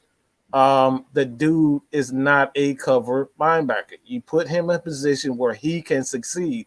So when you put Todd Gurley in a position where he has to be a blocker for the most part, that's not his strength. Todd Gurley he's better when he's able to block and release as a pass catcher. The dude has less than 30 receptions on the year. He should not have that. He should not have anything lower than 30 receptions in a year. And we haven't been using Ito the same way. We haven't been using Brian Hill. We haven't been using Todd Gurley that way. 3 running backs, okay? All of those guys have the ability to catch the ball out of the backfield. And now the last 2 games, now you want to start, having these guys catch the ball out of the backfield. You saw it today. He had 2 or 3 good passes. And he put up, Todd Gurley made a couple of moves and he got some yards. That's how you should use them. Not as a blocker. It's like this is the same stuff that I always say even about what's his name? Kyle Shanahan. Why are you using Devontae Freeman as a blocker in that position? The dude is little. He probably is smaller than Kylie. You know what I'm saying? The dude little than smaller than Kylie. What the hell you got him blocking defensive end for? Does that make sense? These are the things that I'm talking about. You got to put these players in position to succeed. And when you don't, that's when you see these guys' confidence go down. You see what happened to Isaiah Oliver when you moved him in the middle, where his talents can shine, his physicality, he can tackle, he can cover. The inside guys a lot better than he can cover guys on the outside. That's when you see these guys, you see these guys play a lot better. So when you see a lot of struggling, when you see a lot of struggle, and you see the same struggles over and over and over again, that's always on coaching. Oh, and just to piggyback on what you said about Todd Gurley and his receptions this year so far, it says he has 19 receptions throughout the whole year. See that? Oh my God! I'm just all three of the running backs that had played. Three running backs combined for 50 catches. AK Styles. Yo. Do y'all realize that? And this what makes Dirk Cutter's re-signing so horrible. He only has one winning season with the Falcons, and that was 2012. And I'm so glad. And I know Miss Maggie be telling Mike to calm down, but I'm so glad he went on that rant today, because I'm like, I know me and K Styles ain't the only ones seeing this dumb stuff that they posting in the chat. They really said that they would rather have Byron Leftwich and Chris Redmond over Matt Ryan last week. I see it all the time. And let me just and let me just say this too. I know it's some people that be commenting like Triple G, Rubber ATL, Asia Green, and Anthony Wright. Y'all got some sense. So absolutely. I'm finna send some shots. Absolutely. So everybody duck. So let me say this. Wait a minute. I'm finna send some shots. For all you Falcons fans, what y'all need to do, and I'm gonna just go ahead and say that y'all need to pull Raheem Morris and Kyle Shanahan meat out your mouth. They have literally blown so many games when it matters, but yet y'all want them back. Why? Kyle Shanahan had a double-digit lead in the fourth quarter with the 49ers and blew it the same way. Did not run the damn ball. Woo! Whoa. And Raheem Morris, and let me tell you about Raheem Morris. Raheem Morris is a Dan Quinn brown noser. Let's be real. Mm-hmm. This man literally said that the players failed Dan Quinn, and we seen how we have performed with Dan Quinn as a head coach. And for you to say that they failed him, he's a Dan Quinn brown noser. Like when Country Low said he's right there beside him in the toilet, handing him the toilet paper. That applies to Raheem Morris. He's literally right there, handing him the toilet paper. You said so? Yeah. So basically, he's zipping and shaking in the bathroom. Man, some of these Falcons fans ignorant as hell, man. I'm so glad we saw Mad Mike instead of the sad scientist, because these Falcons fans are tired as hell. I tell you, man. Yeah, because the thing about it is, and the main thing we will say is, okay, so if you get the next quarterback and he doesn't perform in the first couple years, these going to be the same people that's going to be ready to get rid of that quarterback. Right. And I heard somebody earlier in the chat said Matt Ryan is a coach killer. I kind of disagree with that, because he got 3 offensive coordinators, head coaching jobs. See, they don't even know what they be saying. They just be saying stuff just to be saying stuff. And then like I said, right before somebody in the chat gonna tell us we're Matt Ryan apologists, like I said, we'll call Matt Ryan out if he has a bad game. Like the last game, y'all called him out. We called him out the last game. Yeah. So. Hey, so that's all we gotta say on that. Well, hey, ATM, you gonna spit some more knowledge on them right quick? Man, that's it. All I need to say, man. What about you, Nick? What you got, bro? We just that, like the epitome of the season was that Dallas game, man. That Dallas game really set the tone for where everybody's at, man. And then Chicago back to back. That was just crazy. That was just crazy looking at on the TV, man. Like, I was just wondering, man, what do you guys think, man, if Dirk really had a normal offseason with a preseason, get these scripts and get these runs and get this chemistry, do you guys think things would be different? Or he's just who he is? That's who he is. That's who he is. That's who Dirk is. If you go look at Farmer friend, that is what Dirk is. Thank you. Dirk has been known for passing, being a soft offensive coordinator. That's the reason he was fired in Tampa. Like, he's been known for being pass happy, don't want to run the football, doesn't have a good running scheme. Like even when he was here in Atlanta before, and I kind of blame Dan Quinn for even rehiring Dirk Cutter. They were trying to bring in somebody that Matt Ryan kind of knew his philosophy. But at the end of the day, it's like they should have known from, like I said, you go back to the 2012 NFC Championship game. We lost the same exact way we lost the Super Bowl in 2016. We jumped out to a huge lead, and we blew the lead in the second half, and Colin Kaepernick and the 49ers ended up going to the Super Bowl. But we jumped out to like a 21-point lead in the first half, same exact way, and we lost the game the same exact way. Because if you think back in 2012, we still had Michael Turner. So it's no way we lose that game with Michael Turner, Tony Gonzalez, Roddy White, Julio Jones, Harry Douglas, all that full team. There's no way you lose that game when you jump out to that big of a lead. The problem with Dirk Cutter has always been is his scheme. He's not creative. He doesn't know how to set up his run game. Because when you have Turner who's averaging 1,800 yards, 1,800 yards, 1,600 yards a season, a season running the football on the ground, it's no way that you let a team, you blow a 21-point lead. There's no way that you do that. The way that we've been losing, this has been, and how y'all talked about, it's been the culture since Mike Smith was here. It is the Falcon culture. That's the problem, our culture. Because if you look at this team, K-Style said it on the Heavy Hitter show. I wasn't here. I was absent, and K-Styles hit it right, the hammer right on the nail right on the head when he said this defense was built to play with the lead. We're a smallish defense.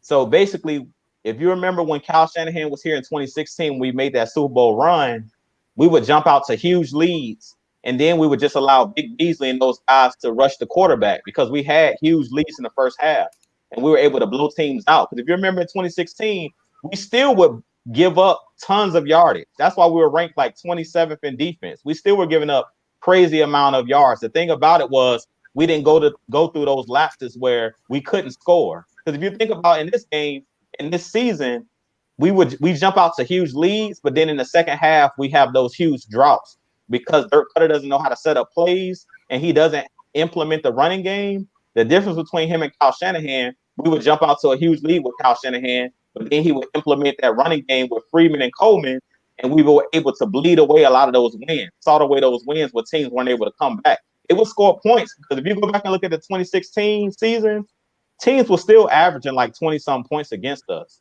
We just got a ton of takeaways. So it kind of overshadowed, because our team was putting up 30 plus 40 points a game in some of those games. So this is the same exact team. The biggest difference with this team and the 2016, Super Bowl team is we have these huge droughts. We jump out to huge leads. And then it seems like in the second half, because we're running those same passing schemes that Mike always talked about, we're not mixing it up. We're not running the ball. If you continue to throw the ball, any team can come back because every time you get an incomplete pass, that stops the clock. Meaning the other team doesn't have to call their timeout, and they're getting right back on the field. Today we had 3 3-and-outs back to back in the second half, and they were back in the game just like that. 3 touchdowns, boom, boom, boom.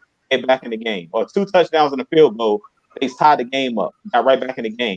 So the main difference is this defense has pretty much been the same scheme for all of these years, and we've been mainly, like I've always talked about, an offensive-minded team. But it's caught up with us now because Dirk Cutter's scheme is not Shanahan's scheme. Mike Shanahan has a much better scheme because he knows how to set up his plays, and he's willing to run the ball. And that kills the clock. So if you put up a lot of points and then you're able to run the ball, if we run the ball in that Super Bowl, we win that Super Bowl easily. And Shanahan's proven that in 2 Super Bowls. If he runs the ball in both of those Super Bowls, he has 2 rings easy. But he went away from what works. And that's been the problem with the Falcons culture. They're too cocky. These coaches think that they can do what they want to do. Like Mike said, we don't respect our opponents. We think, oh man, we can just out-duel everybody. We can just out-throw everybody. We have the best receivers. We have the best running backs. And when you do that, teams come back every time, and it comes back to bite you in the butt. And that's pretty much what's been happening for the last 5 to 6 seasons. It's the culture. We need to change the culture. Hey, Jew, when you was talking about the refs, how bad the refs are, in 2012, they didn't call Navarro Bowman holding Roddy White, or in 2017 when Julio got held in the end zone. So it's like that's 2 Super Bowl appearances right there. That's it. But Hey, I'm about to say, Drew, I want to elaborate on something too. I know you said the 2016 team, right? The Super Bowl team. There's one big difference, and I'm gonna name them: Dwight Freeney, Jonathan Babineau, Yes, sir. Chris Chester, Adam Levitre. Hey, the leaders right there. You got to have the leaders on the team. That's it. You gotta have the guys that's out there that like, hey, I'm finna hold you accountable and hold you accountable. And that goes back with the culture. Like I said, they bring in guys that are not fiery like that, and it shows on the team. Because ever since that Super Bowl year, you haven't really seen that same fire from everybody. Because Dwight Freeney was here, Vic Beasley got 15 and a half sacks. Chris Chester was here, one of the top running games in the league. Jonathan Babineau getting that pass rush too. And remember, we was getting takeaways as well. So, yeah, you got to have the leaders in the locker room. Your team, you can have the worst team in the league. But if you got leaders in that locker room that's going to pull you to the side, and like I said, the key word is pull you to the side and let you know, okay, you could do this better and do this better. Like I said, what I saw from Julio Jones on that sideline today, that's elite. That's because elite. he wasn't just pulling Calvin really to the side. I seen him do it to Brian Hill. I seen him do it to Matt Ryan a few times. He was talking to Grady Jarrett. Yeah. Leader. Hey, I know y'all be seeing Brian Cox when he was here in 2015, 2016. He was always doing that business. That's exactly what I mean. The Falcons have to this a culture. They want a culture of pussyfooters. Let's just call it what it is. This team is just soft. Like I'm not calling Matt Ryan and Julio soft, but those guys are the only guys that are willing to step up. Rico is I even hate to even say this because I like Rico, but Rico is the ultimate pussyfooter. Damn, Mike. He try to act tough. All right, let's just be real. He tried to act tough, but when it come down to it, calling people out, Rico was the first one. Beating around the bush. Have you ever seen his interviews? Just go back and look at Rico. He looking upset. He looked pissed off, but he won't tell the truth. He won't say it live. This is the reason why they got rid of Roddy White. That's the real reason why they got rid of Roddy White. That's the real reason. Because Roddy would come, he would go at your throat. He would call you out as a coach for calling something dumb. He would call a player out. Until they are willing to address and really not so much address, but they really need to embrace that. They just need to embrace someone like I said, I'm not really clamoring for a guy like Rex Ryan. You know what I'm saying? I'm not really clamoring for Rex Ryan, but you got to have somebody who's not afraid to call these, not only call. We can sit up here, you can call the players out, but guess who's calling these dumbass plays? These dumbass game plans. Who the hell is up here calling these damn cover threes when they are Tom Brady's and he in a damn whole rhythm? You know, Tom Brady's in a rhythm and your ass is calling cover three. No, Mike, be real. That's who we need is a Rex Ryan. That's why I say we need to bring Brian Cox back too, because he gonna hold them accountable. I love when Brian Cox was not afraid to grab. He was on Vic Beasley every day. Every day. Him and Rashid. He was on those guys' ass. Exactly. You can even see it on the NFL Top 100 of Vic Beasley. They had the clip of it. Yeah, he was. Yeah. He pulling him like, well, you better get this right. You better get this shit right. Yeah. But then what makes it worse? What makes it worse is that we literally have a pass rush coach and Chuck Smith in Atlanta, but Arthur Blank don't want to bring him in for some reason. Hey man, why y'all think Chuck Smith came up? Like I said, I don't want to, really get down to what he said because that ultimately that goes, that's really between he and I.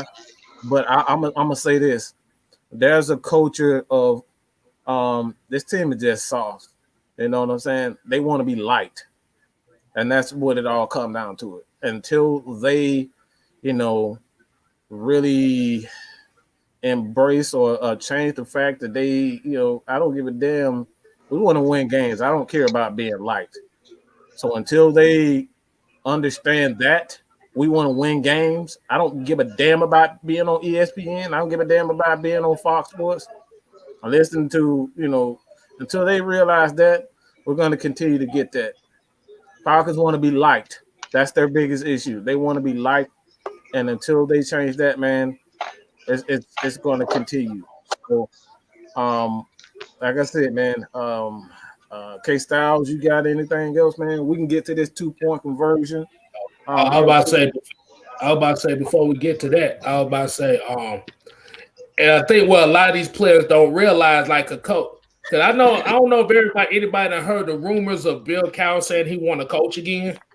Yeah, I did. Yeah, so but what a lot of these players don't realize is if a coach is on your ass, that's because he sees potential in you. So instead of taking it as in, oh, you hurt my feelings or I don't want you to talk about that, shut him the hell up and play better. Yes. That's all they ask you to do. Mm-hmm. And Roddy White would not let that went to the Super Bowl. You should have seen what he said afterwards. Oh yeah, I remember. I didn't see that one. Did y'all see Sean Witherspoon do the interview where he said that none of the coaches accepted accountability for that Super Bowl loss? It was like 3 months ago. Yeah, at the Missouri campus. Yeah, I seen that. I like it. That's a problem. That's some other freaking problem.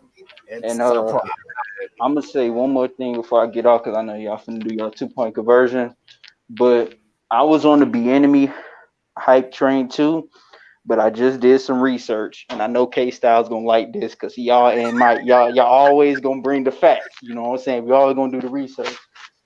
But it said that when he was interviewed by the Jets last year, there was concern over whether it was him or Andy Reid was the primary play caller.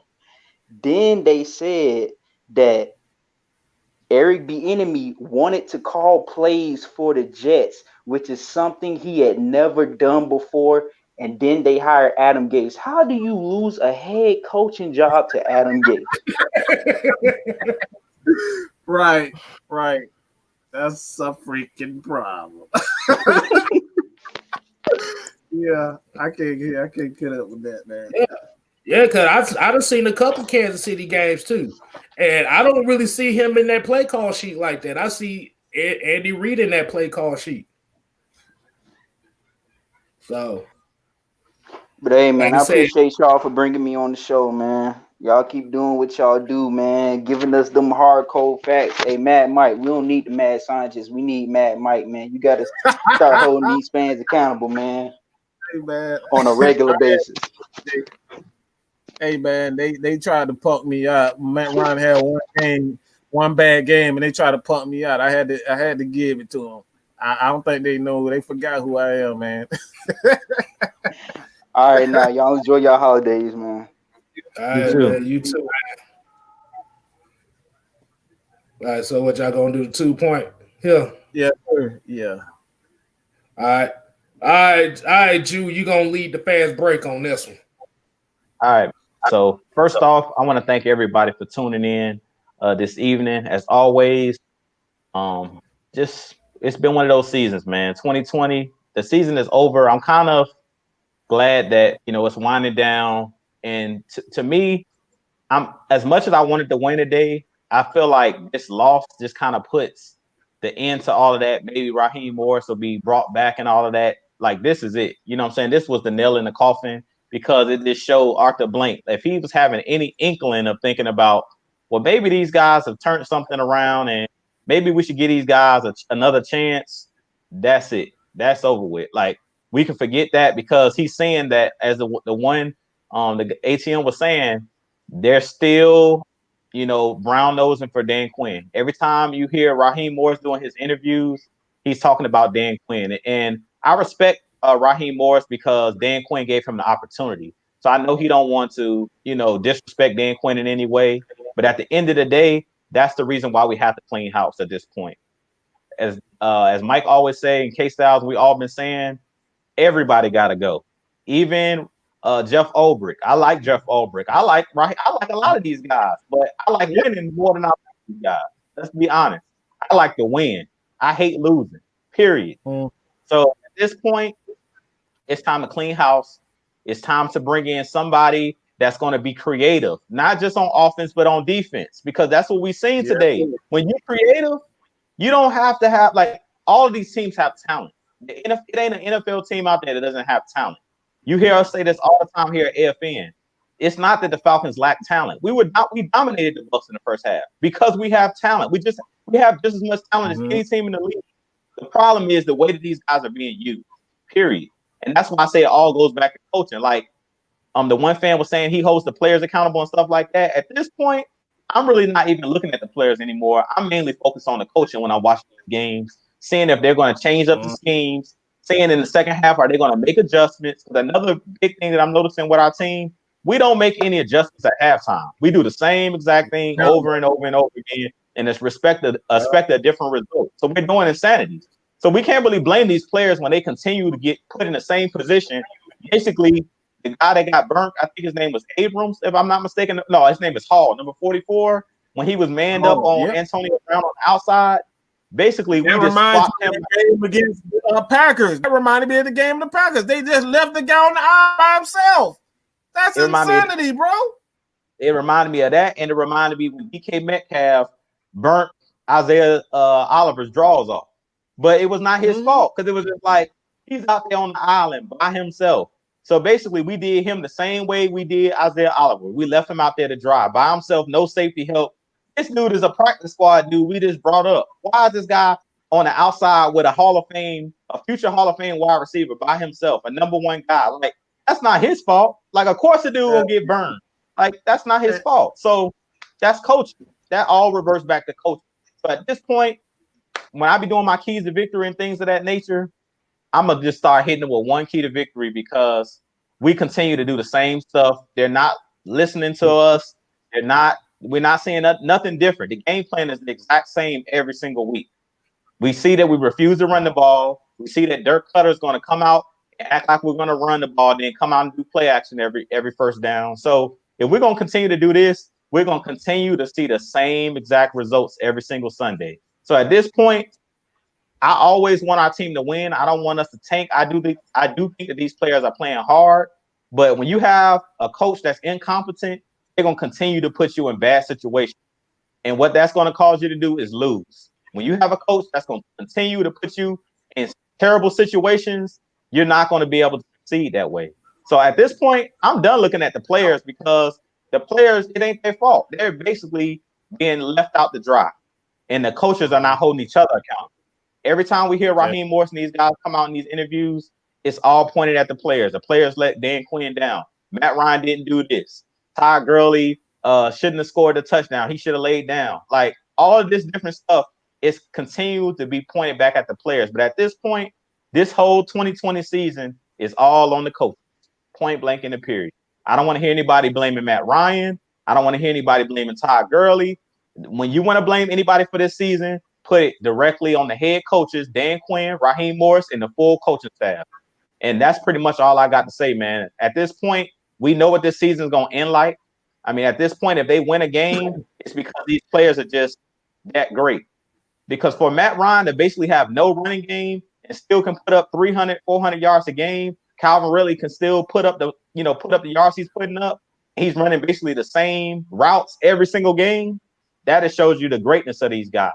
Because half the quarterbacks in this league, if you gave them our running game, they wouldn't be able to. They'll be throwing so many interceptions. They couldn't put up the numbers that Matt Ryan's putting up with this vanilla scheme. So that's pretty much all I got, y'all.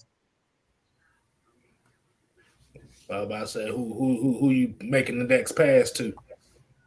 I'm going to go ahead and kick it over to Mad Mike, because I know you like to close it out and do all of the house cleaning. So I'm going to kick it over to Mad Mike. And, I know he's going to be probably coming with the same exact thing. It's been the same song and dance this whole season, but I'm going to kick it over to Mad Mike. Yeah, I think that's. I mean, you pretty much stated the exact same thing for me, but I just like honestly, man, we have to be real with ourselves. When it comes down to it, we can sit up here, and this is why I've stated over and over again. Like as a coach, as a leader, you know what I'm saying? It's like I saw something, in K Styles. I see something, I saw something in Jude. You know what I'm saying? Miss Maggie, everybody who's a part of AFN, man. It's like for me, I have a vision, and if they make a mistake, just me personally, I take it personally. Like if he messes up on the live show, it's like, okay, I didn't prepare him for that moment. So me as a leader, man, I take responsibility for any mistakes that we make here. Even myself, I take that on. I didn't prepare you guys for whatever situation. Everybody knows. I try to prepare everybody for everything before we even have a live show. I was like, look, this is what you guys gotta say. Do it like this. Don't worry about this. Blah blah blah. Like I have my guys prepared before we even go on the show. You know what I'm saying? Before we even do live shows. So for me, a coach, to see him put all the blame on the players, come on, bro, that's low. That's a cowardly way out. You're trying to save your own ass. That's the issue that I have. No coach should be pointing the finger. And that's why I still respect Dan Quinn. I respect the hell out of Dan Quinn because not one time has he ever said Matt Ryan didn't do this. Julio didn't do this. Caleb McGarry missed a block. Todd Gurley shouldn't have did this. You never heard Dan Quinn say that. Well, we got this coward and we got a coward. And I'm calling him a damn coward because that's what he is. Raheem Morris is a coward. Instead of saying to himself, he and Dirk Carter did not do a good job, he's pointing all the fingers at Matt Ryan, Julio Jones, and all the players. Y'all have a shitty-ass game plan. And you are erring. Like, to be honest, I don't even see how these players even – I give it up to Matt Ryan. I give it up to all the players. Because they have been – this year, they've been left assed out. It's the same game plan over and over every week. Nothing changes. And when they make a mistake and the offense or the defense take advantage of that mistake, what do we have Raheem Morris on the sideline do? Looking at the play sheet, shaking his head. He don't know what to do. But we expect the players to, to make, water out of crap. Like, let's just be you trying to make wine out of crap. That's what you asking the players do. Make wine out of crap. And that's why I was so infuriated. That's why I was so mad last week when everybody was saying, we're gonna blame Matt Ryan for it. Matt Ryan threw the 3 interceptions. But guess what? Like I said, I'm surprised I'm surprised Matt Ryan didn't throw 20 interceptions this year. Because the game plan and these routes are exactly the same. If you don't have a trained quarterback, a experienced quarterback, this season could have been much worse than what it actually was. Matt Ryan should have had at least 20 interceptions this year just based on this whack-ass the scheme. Because you don't have a running game. The offensive line is inconsistent. Julio Jones is in and out of the lineup because of his hamstring. So I'm surprised I'm seriously surprised that he had, less than 20 interceptions this year, less than 15 interceptions. I think he had 10 interceptions this year. I'm surprised I'm surprised it wasn't that. It was less. It wasn't more than that. So when it all comes down to it, man, we got to get some of these coward ass off. We got to get some of these cowardly coaches off of our staff. Don't bring them back. Everyone needs to go. No one needs to come back. So K Styles, man, you can do your thing, big bro. All right. So basically, we're gonna say we appreciate everybody tuning in to this after show. I know this has kind of been a devastating loss for everybody again. I think everybody got Stockholm syndrome now because it's like we lose the same exact way all year. Right. But like I said, just make sure you subscribe to Jew Talk Sports and Mad Mike and your boy Just K Styles. And also make sure y'all tune in for the after show with Miss Maggie T and J Rock. J Rock in the building. But and like I said, Monday, hey, I might do something weekly here. Y'all can kick it with your boy K Styles on Mondays. Like I said, we do whatever. Like I said, hey, like I said, if you got some questions y'all want to ask, like I said, y'all can put them in the comments as well. I'll throw them on there at the same time. All right. So basically, my 2-point conversion is what now? Like you said, Mike. I think all of our damn 2-point conversions pretty much gonna be the same today. Okay. Like when is the bleeding gonna stop? like we sit here, we in front of everybody, we telling them our keys and what we think the Falcons should do to win the game. But it always seems like no matter what we say, we lose the same exact way. No adjustments in the second half. Running game is non-existent. Defense gives up plays at the wrong time. Throws ain't being made. Like I said, it's a culture. Like I said, and I'm not even gonna point it at the coaches. I'm gonna point straight at Rich McKay and Arthur Blank for that. Because this is the kind of people that they've been wanting in this organization for the longest. Yes, sir. So until these guys knuckle up and get somebody that's gonna be hard, bring like a hard-nosed culture down here. Like I said, it's just gonna be the same thing all over again. Like I said, and the problem is, and right here in the city of Atlanta, this goes for all the sports teams. It's the same exact culture. So I don't know what's in the air down here, but like they said, somebody got to grow some balls and goddamn go against the system or something. Yeah. Someone has to. Somebody got to go against the system, bro, because it's like we can't keep losing the same exact way. Like we lose the same exact way, different ways. How many NFL teams can you? 8 times this year we've lost the exact 8 times this year we've lost the exact same way. It was 7 before it started, but this makes it the 8th time we've lost the exact same way. That tells you there's a broken culture and it needs to be swept. And I'm looking at Arthur Blank like if anybody can record this motherfucker and you see him on the street, force him. All right, force him to watch it. Okay, force him to watch this. Please, Mr. Blank, you have to instill a different culture because this ain't it. These guys are soft. And I know you're a billionaire, and billionaires don't like to be showed up. They don't like to be shown up. Oh, yeah, all right?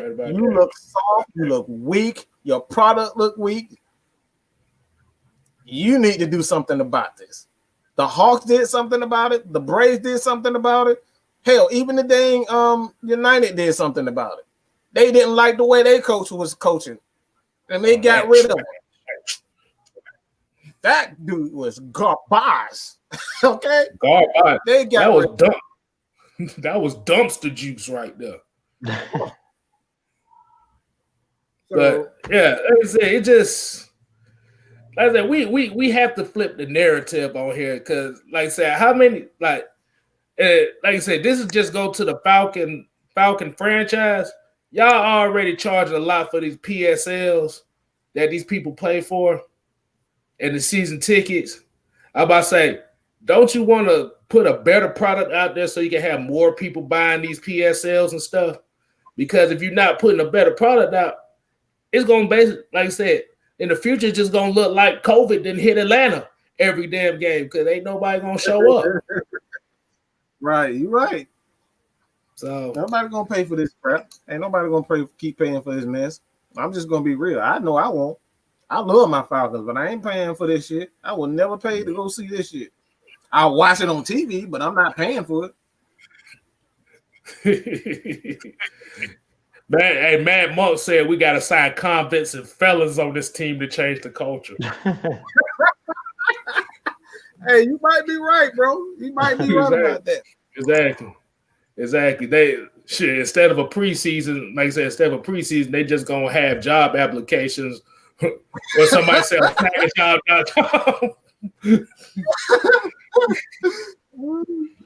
Hey, man.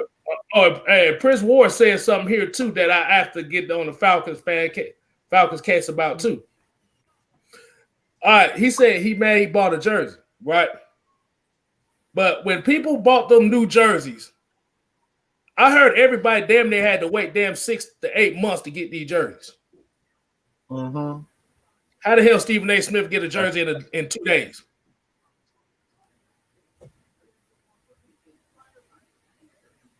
That's not good business, man. Like I said, that's not good business. That's not good business at all. That's not good business, bro. Like I said, just say all you care about is money and selling tickets. That's all you gotta say. Jerry Jones been saying it about 20, 30 damn years now. All he care about is selling tickets. Just say the same thing. Mm-hmm. So that like I said, your image is like Miss Maggie T says, they care about an image, but if your image is soft, ain't nobody gonna take your shit seriously. At all. So that'd be the end of mine right there. That was kind of like a mini rant. That was a more calm, collected rant. Yeah, man. I think it was long overdue, man. But you guys continue to support us here at Mad Mike Sports, Atlanta Falcons Nation, Jew Talk Sports, Just K Styles, Big Country Low, Terror Artist 404, Miss Maggie T, Lush Exchange. You got some other guys, Twisted Torch TV. We got Big Magnus, my Brooklyn boys. Like I said, man, we worldwide over this thing, man. So we really trying to bring you guys the Atlanta Falcons Nation. And like I said, it's for everybody. So you guys continue to, watch and check us out. But we about to head out this thing because I'm hungry than a motherfucker, and I'm about to see somebody else get their ass kicked for a change. See, it's already happened. Somebody already got their ass whooped. All right, somebody got burnt. Somebody scored touchdown. Yeah. All right, so you guys keep supporting us, man. We truly appreciate it. All right, all you trolls, we don't want you here. All right, you just gonna come here to troll. Find some other channel because I'm a block you. All right, I ain't with all that. You can come here and talk and debate, or you come here just to strictly troll. We're just gonna block you. So, GGG, I appreciate Anthony. All you guys who are moderators for the channel, thank you for your contribution to the channel, man. Because like I said, we're trying to have a family atmosphere where everybody from all walks of life and teams can enjoy just football talk. It's all about football talk. So with that being said, I'm gone, baby. Peace. Deuces, y'all. Have a good day. Well, Mike got out quick, didn't he? Yeah, that's a hungry head.